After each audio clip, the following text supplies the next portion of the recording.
Hey guys, my name's Nick. I'm a Microsoft Certified Expert Administrator. I create a lot of content for MSPs, and today I'm going to be talking to you guys about Windows 10 Autopilot. This is going to be part of a Intune implementation series that I'm creating, but today we're solely going to focus on Windows 10 Autopilot, and I'll be giving you guys a lot of demo content today as well too. So you see here, this is a high level architecture that I'll be coming back to, and this will make a lot more sense after we get through a majority of the video here. But I did want to show you this just to get a quick glance at what we'll be going through as far as the service itself, the hardware vendors that we're working with, and the employee experience. So when we look at the landscape as far as the traditional Windows deployment, Windows 10 Autopilot is really changing the way we manage Windows 10 and the way it's delivered to our customers. So traditionally, we've had to update driver information, create custom images that we push out across maybe the MDT tool or in your Active Directory environment. And we are manually coming in and applying applications or using group policy to configure the devices themselves. And this has been a very time-consuming and cumbersome way to manage Windows 10 and control change management within a particular organization. So what Microsoft calls modern Windows deployment is encompassing with Windows 10 Autopilot. So we're looking at a service that takes basically, going from straight from box to production type of scenario for your employee. So we're not only improving the admin experience, but we're also improving the end user experience as well too, with little IT intervention. And we'll be getting into the bulk of the features here, but basically, on a high level, we can use Windows 10 Autopilot to pre-configure everything on the admin side, such as client applications, driver information, update cycles for Windows 10, push out our RMM software, things of that nature, so that when the user actually receives that device and they boot that up, those things immediately push down and they can go straight again from box to production in a matter of minutes. So today's agenda, again, I'll be getting into the requirements of Windows 10, such as the OS and version of the OS that you'll need, the licensing requirements that you'll need from Microsoft in order to run Windows 10 Autopilot, the available OEM providers that work with Microsoft to conduct the Autopilot service, and then a demo here, which I'll be getting into, which explains the admin experience and also the end user experience from booting a device straight from out of the box. So getting in here, I wanted to give you guys a high-level scenario just to create a picture of the power of Windows 10 Autopilot. So traditional MSP here, and this is a custom scenario, very simplified, but it does show the power of Windows 10 Autopilot. So let's say you're an MSP, you have a certain amount of end users that you manage across all of your customers. Employee churn's about 2 to 3% per week across those customers. And so you're having to modify your change management processes, reissue computers, make sure they're compliant, make sure they're secure, get everyone up and running in a quick fashion. You have custom applications across your customers. Usually you're joining them to a local domain for Active Directory to push group policies for configuration and security issues. You're using ConnectWise for your RMM software, using Dell as your OEM provider, and you use WebRoot for your antivirus software. So common scenario here. And with Windows 10 Autopilot, this is what we can do. So we can go into the Endpoint Manager portal. This was recently introduced by Microsoft Ignite back in November. But the user can boot that device after we've pre-configured everything within the Endpoint Manager portal there, such as publishing the custom applications, publishing our RMM software, publishing our AV, and configuring the policies and configurations for that device that we need. And so with Windows 10 Autopilot, we can have all of this pre-configured and assigned to the particular device with the autopilot service. And when that user boots the device, all of those things immediately push down to that device and they can be up and running without any IT intervention. We can also configure known folder move with OneDrive so that they are immediately syncing all known folders up to the cloud, and you can create policies to prevent access to corporate data on certain networks or locations, and then also have the ability to wipe a device if it's something where it's a scenario where it's BYOD or something of that nature. Additionally, there we can hybrid join the device when it's booted up to your local domain as well. So a lot of you I know still have local environments for your customers. It doesn't make sense to fully move to the cloud yet, but I consider Windows 10 Autopilot a good starting point for transitioning just because you can slowly move your way from using GPOs for policy configuration, things of that nature, into using Intune for policy management. So some of the requirements there, you have to have Windows 10 version 1703 or higher in order to run the autopilot service. Those are the additions of Windows 10 that support the autopilot service.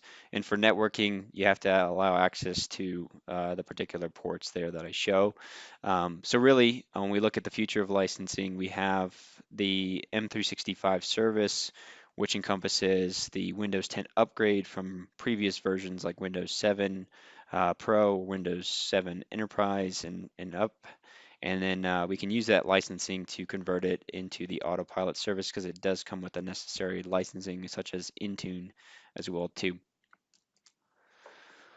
So licensing requirements there, you have a list here which I'll link below in the video, but basically we have a list of subscriptions. Most common in SMB is going to be M365 Business, probably the most unique price point where you have $20 a seat for the subscription.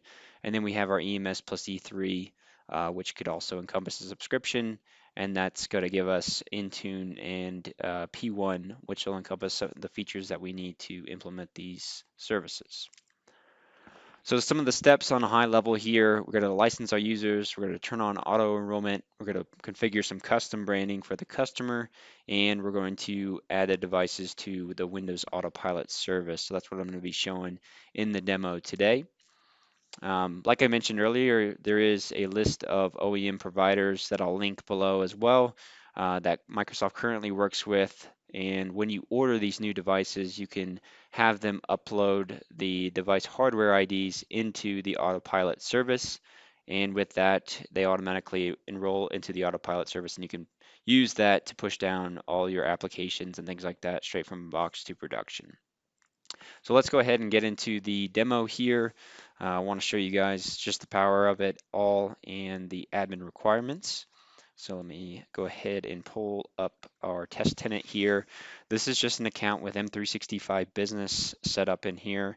And the first thing, like I mentioned, that we're going to do is go ahead and license our users. So we can go into the active users section, and in here, I already have Microsoft 365 Business assigned, which encompasses Intune, which is what we need for autopilot services.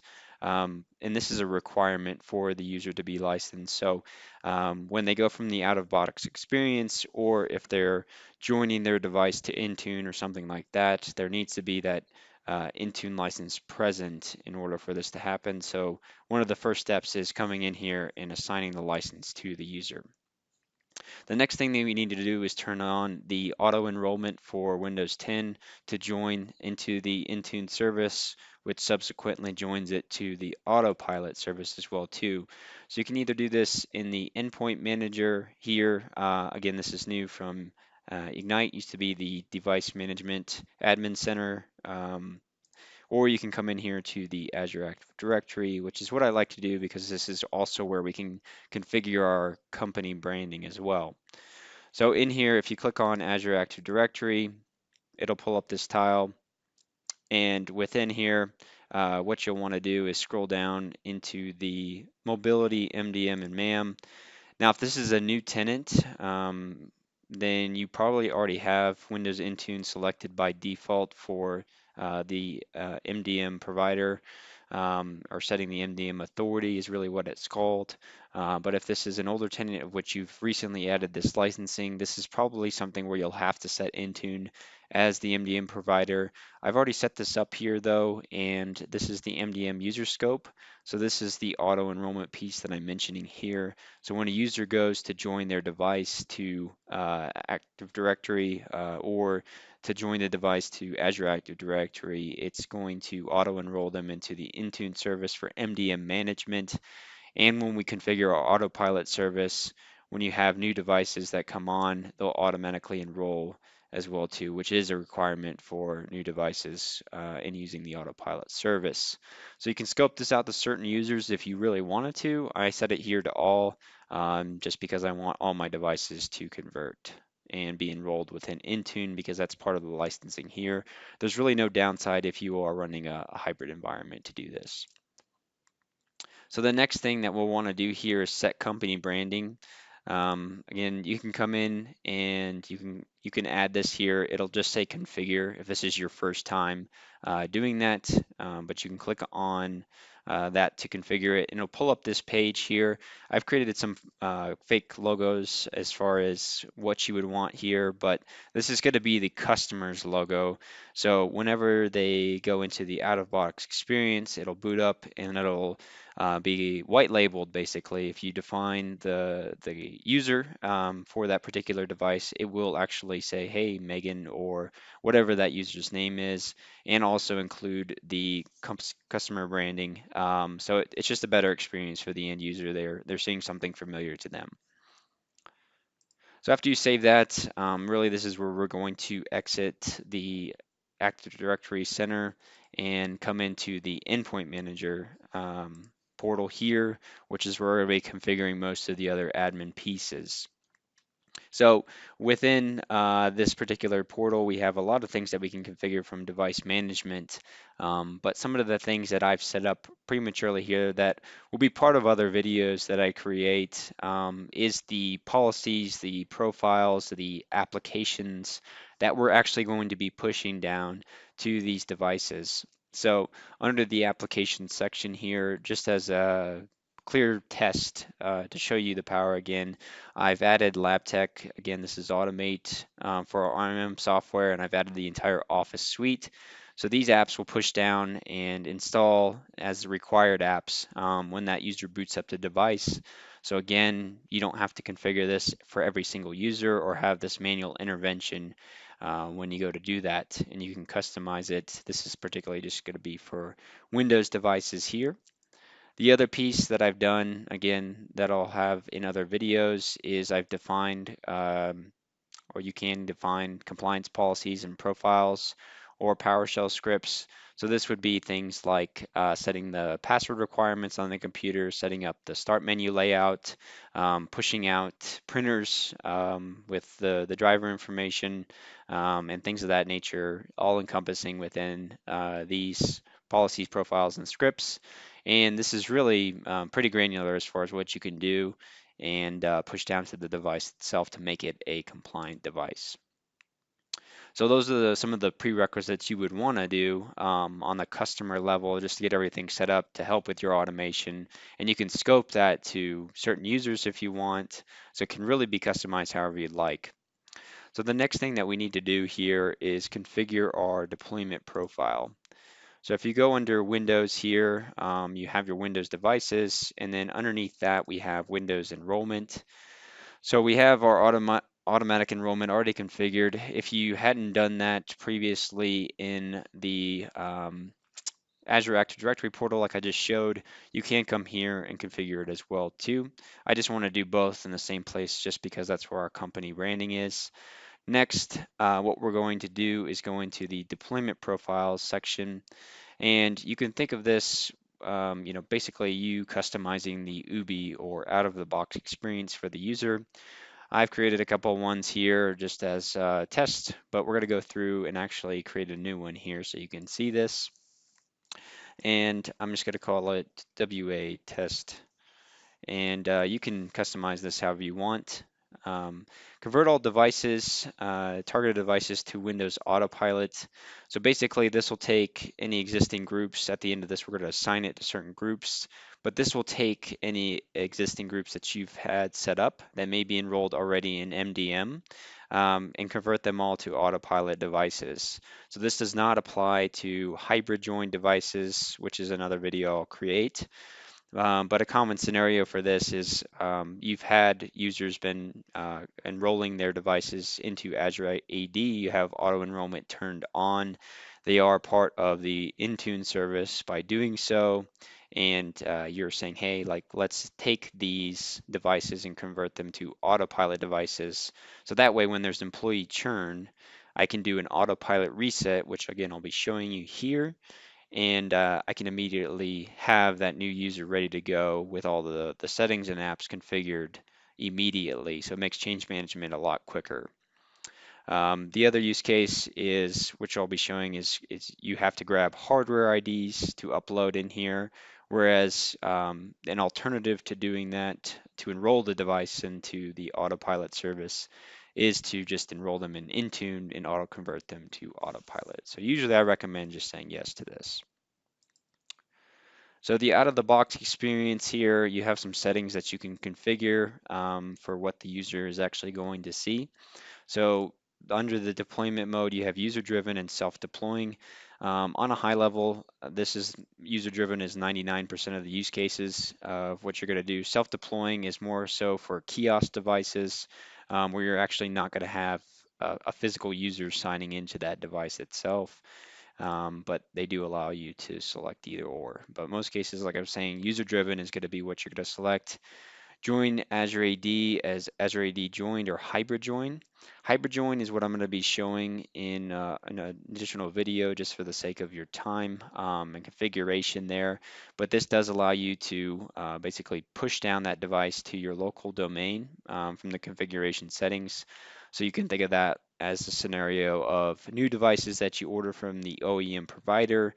You upload into the autopilot service, and then when that user boots up the device and they sign in, it pushes the device down into the local Active Directory, so you still get the group policies that you want to apply to that device and things of that nature, and also enroll it into autopilot. So you're doing this hybrid deployment, but it really is going to help with your adoption to fully cloud managed devices in the future while you still transition from a local Active Directory environment. So for now, I'm just going to leave that at Azure AD joined. Most of these things, obviously, you want to be pretty light touch for the end user in most cases. So you're going to hide these like the license terms, the privacy settings, changing account options, user account type. You can choose to have them administrator or standard. Most cases, they're going to be standard permissions on the computer. The white glove Ubi is something that I do want to touch on because it is something that I consider MSPs to use quite a bit in some certain scenarios. So this allows you to, as an administrator, IT administrator, take a device that's brand new or being reset, and you can press the Windows key 5 times when it's booting up, and it allows you to do this white glove experience. So two common use cases I see for this. One is where you want to boot up the device as administrator and you want to, make sure everything's installed correctly. You want to do some additional configuration on the device itself before you actually hand it off to that end user um, or the company itself. If it's something where you're giving it to a random user and they're registering it based off their Active Directory credentials. So that's one use case. The other is if the customer environment has really poor bandwidth and you want to have everything installed and ready to go without them having to wait for maybe hours in some cases because the bandwidth is so small, where they have to wait to actually be productive at their job. So this is a case where you would, be at your own location where the bandwidth is good and have everything installed, and you can go through and then hand it off afterwards. And they'll receive the device, boot it up, and go through an out-of-box experience where they type in their credentials, but then everything will be preloaded on the device and they don't have to wait at all. Operating system default, automatically configure the keyboard layout, and you're to say yes based off the language. And you can define, certain languages here as well too. Name template, this is something where you can define, a certain template across the board. This could match something that you want to move from your local AD. This is not something that you're going to apply if you have local directory set up and during the hybrid join. But if you are just doing a cloud deployment, this is something where you could add custom naming template. So lastly, the assignments here, you're going to select certain groups. So you can just say all devices and it will target all devices across the company that are registered into the MDM service. But you can scope this out to certain groups of users or devices if you've grouped them as well here too. So you may have a group that you want to select by, which is just devices, and you've added all the necessary devices, or you may want to customize the out-of-box experience for some users. Like maybe some users are grouped as in user-driven Azure AD join only, because you have a break where you want to say, okay, these users are now cloud users, and I still have my legacy hybrid users. So you create another profile for the hybrid device join. So a couple different scenarios there, but you can say, whatever groups you want here. And then on the review and create, just a summary of what you're creating, you can click create to have this profile show up there. After it's created, this is one I've already set up. It'll tell you how many, what groups you have it assigned to, and then how many devices are part of this profile. And this will take some time to propagate if you're saying, hey, convert all existing Intune devices. Um, but just be patient with it and refresh in here, and then you can see the ones that you've listed here. And you can always come back in and change the properties if you do want to for this profile.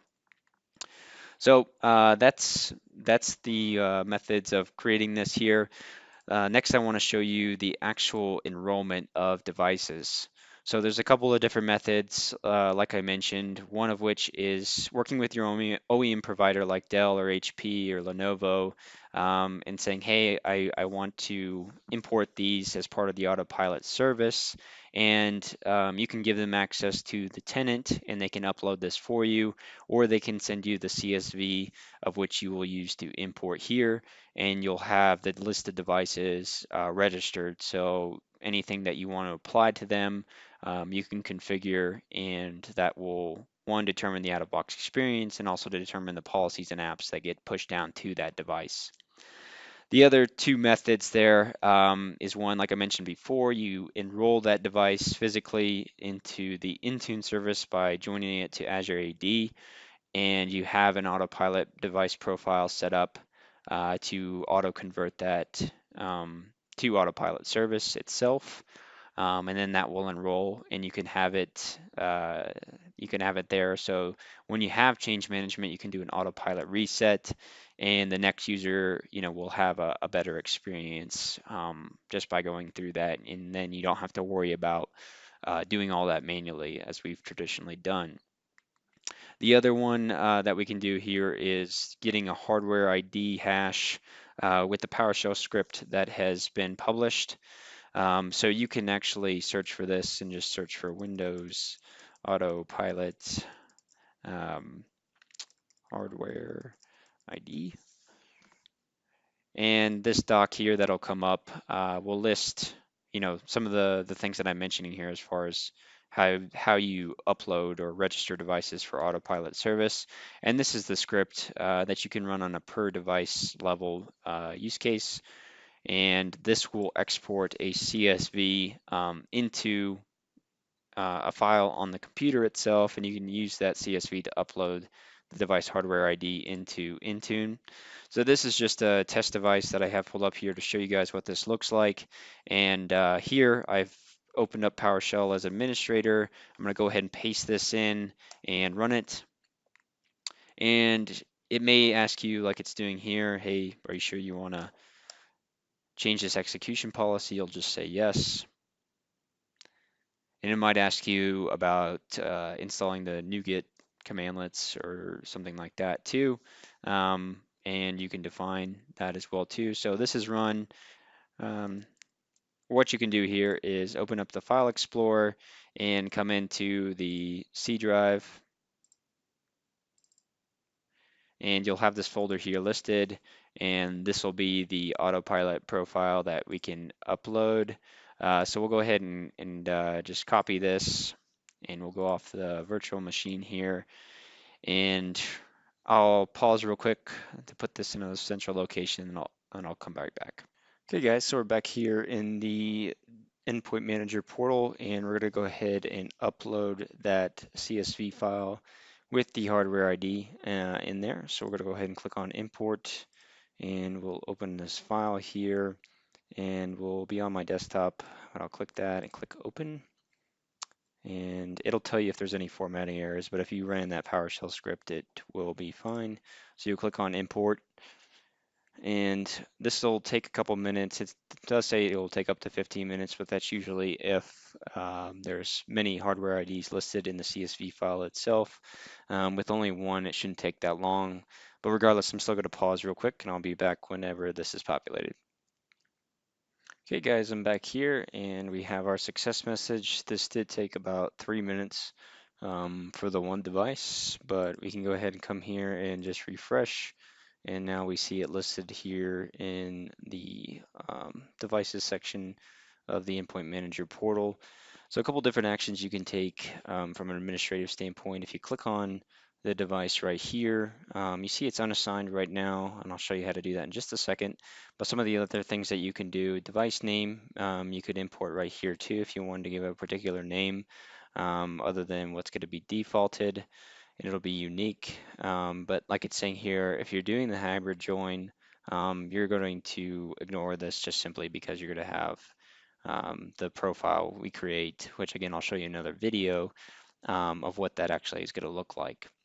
So the group tag, this is something where if you're using some like the dynamic group attributes within Active Directory, you can put this unique string to say, okay, if it has this device ID, I want it to flow into this group. And that dynamic group may have certain policies or apps configured for it. So again, this is all just building on the automation that's part of Autopilot and the rest of 365 services within Azure Active Directory. So those are the couple of things you can figure. One of the bigger things, though, from an end user experience is being able to come in here and assign this to a particular user. So I can define like a Dell here at the very top, and I can say, okay, she's going to be the one that's getting this device. So this again makes this a little bit customized experience for the end user. And you'll notice here after I do that, it does come up and it does show the user-friendly name, which is what they're going to see from the out-of-box experience. So it'll say, hey, Adele Vance, let's get everything going, put in your password. Or you could just say Adele if you wanted that here too. So it's up to you and for the naming convention, but this is actually what they're going to be prompted with when they boot that device if you just hand it to them. If you didn't assign this to a user, you could still have obviously the autopilot profile push down all of your policies and apps. It just won't be as white label as if you do this. So this other profile I've got set up here, which is what we're going to see here in a second, is assigned to Megan Brown, and I've already enrolled this device into my deployment profile with my Ubi settings configured. So we're going to go into that now just to see what that experience is like. So I'll go into Hyper-V here, and I'll run this VM.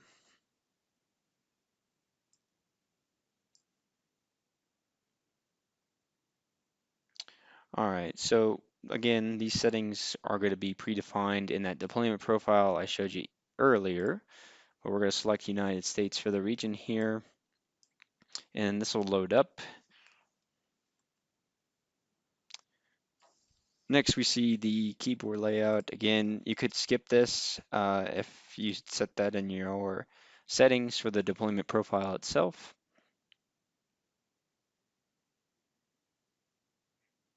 All right, so now we see here we've got everything pulled up from the autopilot profile. So it brought over our company branding. It's got the user's name that we define here after we assign them, and it's got our tenant's Active Directory name here as well too. So as you can see, this is a pretty unique experience for the end user, and it makes them feel comfortable right off the bat because they have this familiar experience right out of the box when they boot it up. So here I'm going to go ahead and put in the password.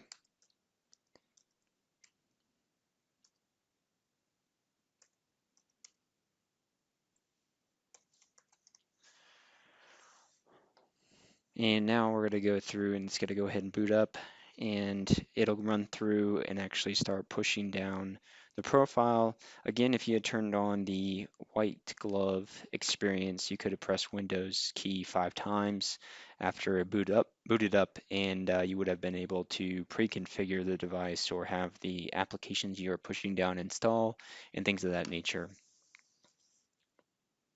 So the desktop is rolled up here from the out-of-box experience. We still have to wait some minutes just for the policies and apps to push down, but you'll slowly start to see them pop up over time here. But a couple of things that you can see straight out of the box there. So if you go into the settings, you'll go under the account section and you'll go into the Access Worker School, and you'll see that it's connected to the Azure Active Directory, which means that it's rolled in Intune as well too. So it's pushing all those things down. And if you're running this on Hyper-V like I am, I have seen some latency issues with this showing up. So if you've just done that and you have a kind of a slower connection, just be patient. And wait, like just walk away for like 10 minutes and come back and you should see this here. The other piece there is if you go under the task manager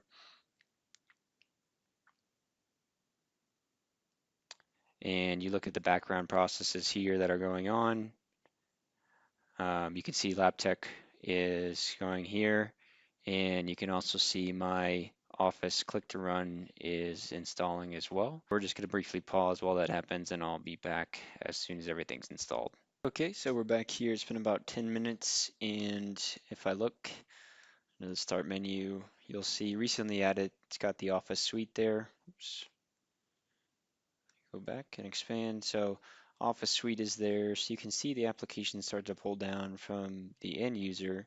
I think we're still waiting on OneDrive to fully install, but again, I'm on Hyper-V with not a great connection, so depends on your bandwidth, obviously, when you're looking at getting all this installed. Another great place from the admin perspective is to come back into the Endpoint Manager portal, go to Devices, and that'll pull up the Devices tab here. You can go to All Devices or Windows, doesn't really matter. And here's the device that I had configured for Autopilot and had Megan sign into. So on this page here, you have a couple of different views, one of which is looking under Manage Applications. And you can see here, it is registering this as an installed application. Obviously, you could also look in LabTech or Automate to see that device itself. And then the Office Suite, it's still waiting, most likely because it's still installing OneDrive there as well too. The other place you can come and see this is under the App section. You can go under the soft Office Suite here or LabTech, and you can click on them, and you can see um, uninstalled or installed and not installed or failed or installed pending. And then under here, you can see the devices or users that have the installations on their device. So if this is something where you directly get the devices from an OEM provider, you upload the hardware IDs that you get from them into the Autopilot service, and you have everything pre-configured. You could technically just ship the devices directly to the end users or the customer location. And again, this is why it's so powerful is you don't even have to have anybody involved. They could take a device and boot it up and sign in, and you could monitor, the installations both from a device level and a user level directly from the Endpoint Manager portal here. So the last thing I wanted to show you real quick that I touched on is the autopilot reset. So this involves change management. Great use case for this is you enroll the device into Intune, even if it's a hybrid deployment, or you grab that hardware ID and upload it into the portal, like I showed you earlier here, and have deployment profile configured to auto convert it to the autopilot service. Once you do and it's enrolled here, you'll have the autopilot reset button available to you. If it's not, it'll be grayed out. But this is a good way to slowly trickle computers to being hybrid managed between your local Active Directory and within Intune, so that when you have this change management occur, you grab that hardware ID, you upload it in here, and so the next time you need to reset that from a new user, you can come in and just do the autopilot reset. And again, you could assign the computer to a new user within the portal here, or you could just give it to a random user without even doing that, and their sign-in credentials will authenticate and auto enroll the compliance policies and apps that you configured for that user. So as you can see here, if you're fully using the robust feature set of Active Directory, of hybrid join, of autopilot, of dynamic group entry, you can really automate a lot of these processes that have been pretty manual up to this point. So that's everything I wanted to show you guys. If you have any questions or comments, feel free to comment below on this video. Thanks.